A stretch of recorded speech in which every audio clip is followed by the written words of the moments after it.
Not guilty of... The dramatic turn in the Alex Murdaugh case. Just days after that stunning reversal of his double murder conviction, South Carolina prosecutors say he could now face the death penalty in a new murder trial. Here's ABC's Andrew Dimbert. Tonight, the stunning new twist in the Alex Murdaugh murder saga. Prosecutors in South Carolina signaling they may now pursue the death penalty in retrial after Murdaugh's convictions for murdering his wife and son in their home in 2021 were overturned. In a statement, the South Carolina Attorney General saying, "We're back to square one in this case, and that means all our legal options are on the table, including the death penalty." While we strongly disagree with the Supreme Court, we respect this decision. It is currently my intention to seek a speedy retrial. Earlier this week, the state Supreme Court overturned Murdaugh's murder convictions, the justices citing what they called shocking jury interference by former county clerk Becky Hill, who they say placed her fingers on the scales of justice and denied Murdaugh his right to a fair trial by an impartial jury, after they say she told some jurors not to be fooled by Murdaugh's defense and to watch him closely when he testified. Hill denies these allegations. The state versus Richard Alexander Murdaugh, guilty verdict. The jury later reaching a guilty verdict on those murder charges in less than 3 hours. Hill would resign soon after and plead guilty to perjury and misconduct charges. One juror telling me she was surprised the convictions were overturned. I never felt that she was pushing an agenda with me, so I never felt that she was trying to get me to vote either way. On the night of June 7, 2021, a man called 911 in tears. He said he had just found his wife and his son shot dead. The operator could hear the desperation in his voice. Neighbors grieved. The community mourned. And for a brief moment, the world felt sorry for Alex Murdaugh. They shouldn't have. Because what investigators would uncover in the weeks, months, and years that followed wasn't just a double murder. It was something far darker. A secret life built on lies so elaborate, so calculated, and so deeply buried that even the people closest to him never saw it coming. A man who came from one of the most powerful legal dynasties in American history, a family that had controlled an entire region of South Carolina for nearly a century, had been living a double life for over a decade, stealing millions, feeding an addiction, manipulating everyone around him. And when the walls finally began to close and two people who loved him ended up dead. But here's what nobody could have predicted. The investigation into those murders would crack open something even bigger. A conspiracy so tangled, involving a corrupt court clerk, a botched suicide-for-hire plot, and one of the most controversial trials in modern American history, that people are still fighting over whether justice was truly served. Alex Murdaugh had everyone fooled. His clients, his colleagues, his own family. The question that haunted this entire case and still does to this day is a simple one. How does a man like this exist for so long, without anyone noticing? Stay with us, because by the time this story is over, you won't believe any of it was real. To understand how Alex Murdaugh became a killer, or at least, how he became the man capable of what he was accused of, you have to go back to the beginning. You have to understand where he came from. Because Alex Murdaugh didn't just wake up one day and decide to destroy everything around him. This was a slow burn, a decades-long unraveling that started long before that bloody night in June 2021. Alex came from royalty, South Carolina Lowcountry royalty, that is. From 1920 all the way to 2006, Murdaugh had held the office of solicitor for the state's 14th Judicial Circuit. That's 86 years. Nearly 9 decades of one family controlling who got prosecuted, who got protected, and how justice was administered across an entire region. In that part of South Carolina, the Murdaugh name didn't just carry weight, it was the law. Alex grew up watching his father command courtrooms, his grandfather before that, his great-grandfather before him. The message was clear from birth. The Murdaughs were untouchable, and Alex believed it with every fiber of his being. He went to the University of South Carolina, studied law, and followed the family path straight into Peters, Murdaugh, Parker, Ellsworth, and Detrick, the prestigious personal injury firm his own family had founded. He was charming, brilliant in the courtroom, the kind of man who could shake your hand, look you dead in the eyes, and make you feel like you were the most important person in the room.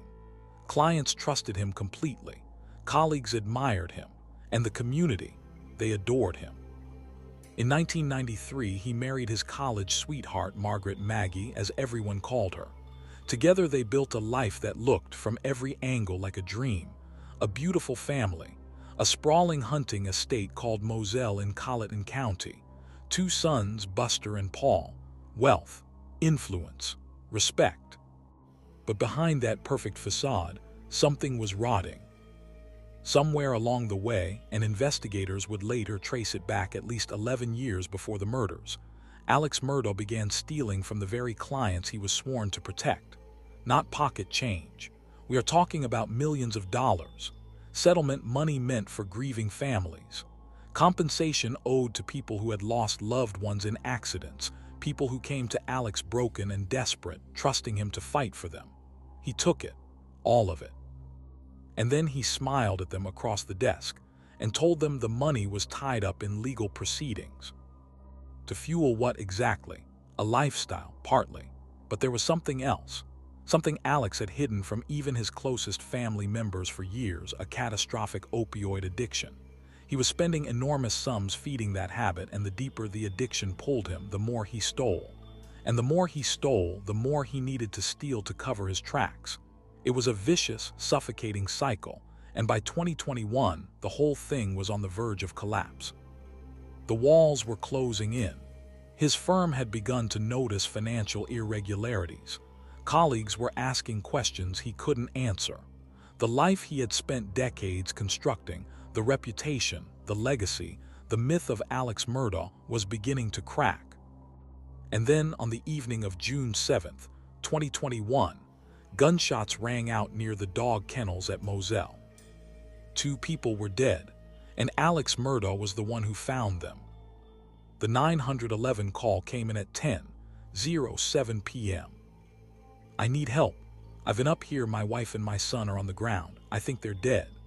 The voice on the other end of that call was trembling, frantic, completely devastated, or at least that's what it sounded like. First responders arrived at Moselle to find Maggie Murdaugh, 52, and her son Paul, 22, lying near the dog kennels on the family's sprawling hunting estate. Maggie had been shot multiple times with a rifle. Paul had been shot twice with a shotgun at close range.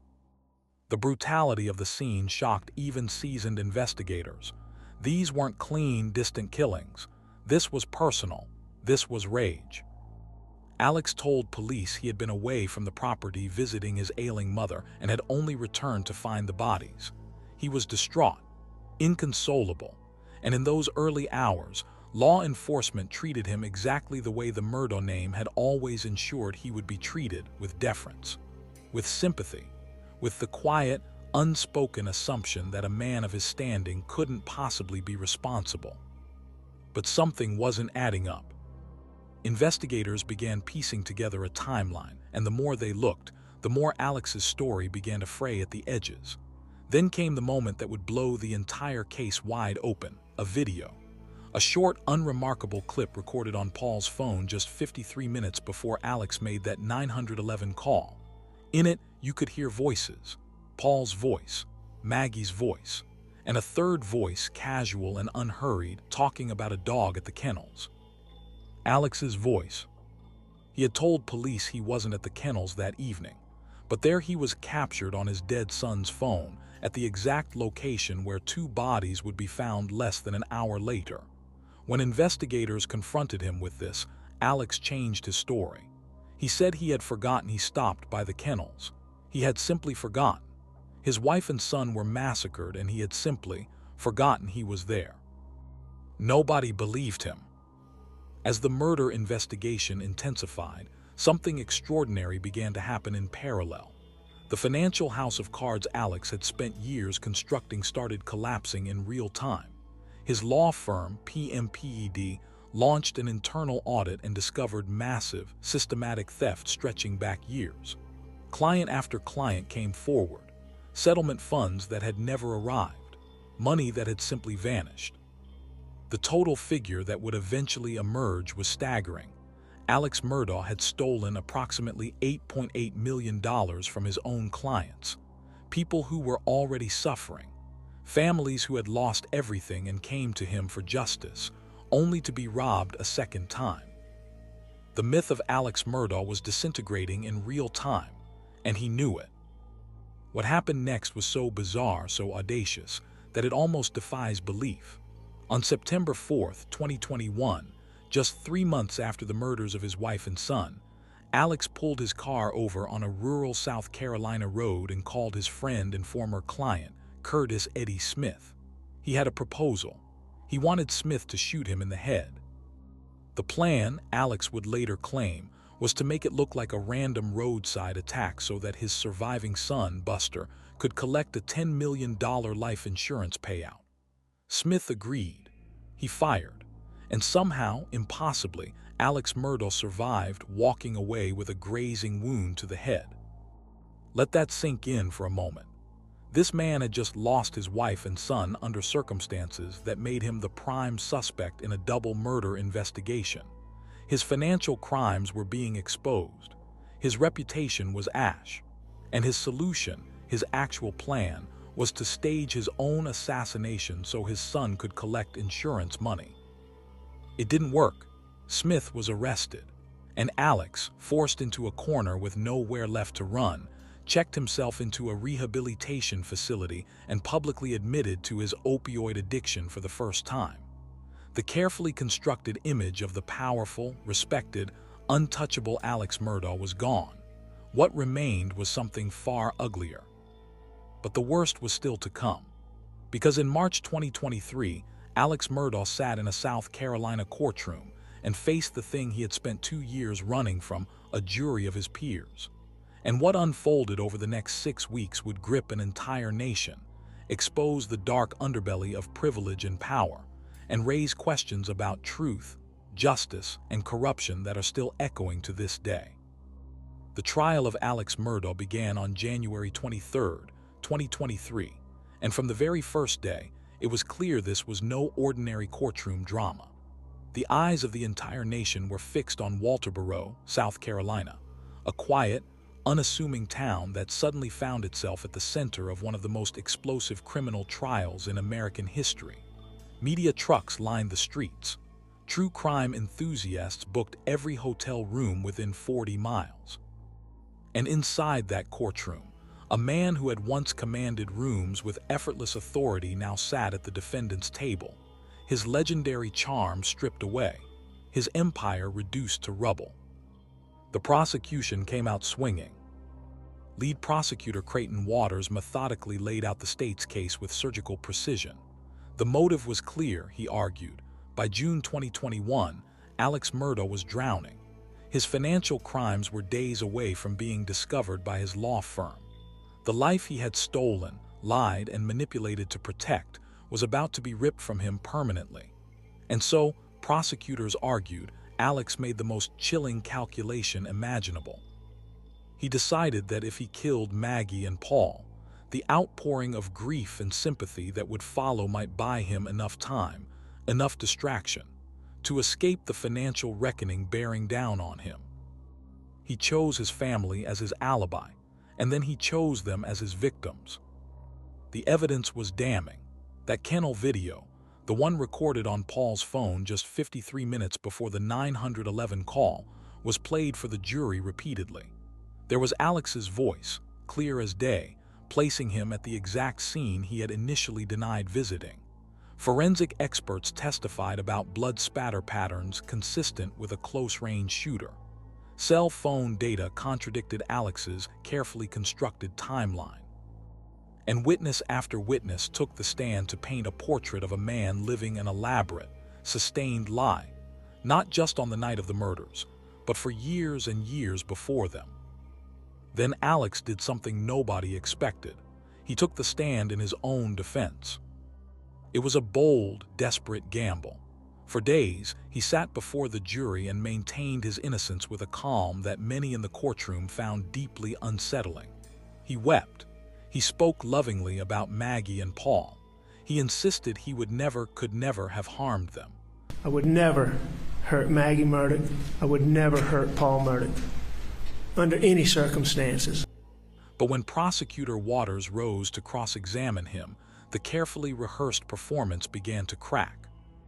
Waters pressed him relentlessly on the kennel video, on the financial crimes, on the web of deception that defined his entire adult life. And the more Waters pushed, the clearer it became to everyone watching. This was a man who had spent so long lying that he had almost convinced himself the lies were true. The jury wasn't convinced. After deliberating for just 3 hours, an extraordinarily short time for a case of this magnitude and complexity, they returned with their verdict: guilty. On both counts of murder, the courtroom erupted. Some wept, some gasped. Alex Murdaugh sat motionless as the words washed over him, his expression unreadable. Judge Clifton Newman, visibly emotional, sentenced him to 2 consecutive life terms without the possibility of parole. Then, in a moment that silenced the entire room, the judge spoke directly to Alex. "I'm not sure," Judge Newman said quietly, "that you feel any remorse at all." But the story somehow was not over. Because even as Alex was being led away in handcuffs, the cracks in the trial's foundation were already beginning to show. Allegations emerged that Rebecca Hill, the Colleton County Clerk of Court who had been responsible for managing the jury throughout the 6-week trial, had been whispering in jurors' ears, implying guilt, nudging them toward a verdict, all while secretly working on a book about the very trial she was supposed to oversee impartially, a book she was planning to sell. A book that would be worth considerably more if it ended with a conviction. In December 2025, Rebecca Hill stood in a South Carolina courtroom and pleaded guilty to obstruction of justice, perjury, and misconduct in office. She was sentenced to 3 years probation, no prison time. For a woman whose conduct may have influenced the verdict in a double murder trial, 3 years probation.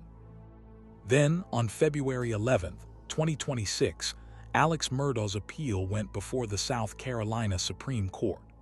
5 justices heard arguments on 2 explosive questions: whether Hill's conduct had poisoned the jury, and whether the overwhelming volume of financial crimes evidence presented at trial had been so prejudicial that it denied Alex a fair hearing. Chief Justice John Kittredge didn't mince words. He called Hill a rogue clerk. He questioned whether the prosecution had gone too far. Other justices openly admitted they were struggling to connect the financial crimes evidence to the actual murders. The decision hasn't come yet. The court is still deliberating. And so Alex Murdaugh, convicted killer, disbarred attorney, admitted thief, sits in a South Carolina prison, waiting to find out if the system that his family once controlled will give him one more chance. Here is what we are left with. 2 people are undeniably dead. Maggie Murdaugh, who loved her family and trusted her husband. Paul Murdaugh, a young man with his whole life ahead of him. Whatever Alex did or didn't do that night at Moselle, whatever the Supreme Court ultimately decides, those 2 lives are gone forever. And no verdict, no appeal, no new trial, no legal maneuver will ever change that. The Murdaugh name once stood for power, legacy, and justice in South Carolina's Lowcountry. Today, it stands for something else entirely. A cautionary tale about what happens when privilege goes unchecked for too long. When one family believes, truly believes, that the rules simply do not apply to them. Alex Murdaugh had everything: a dynasty, a family, a legacy built across generations. And in the end, he burned all of it to the ground.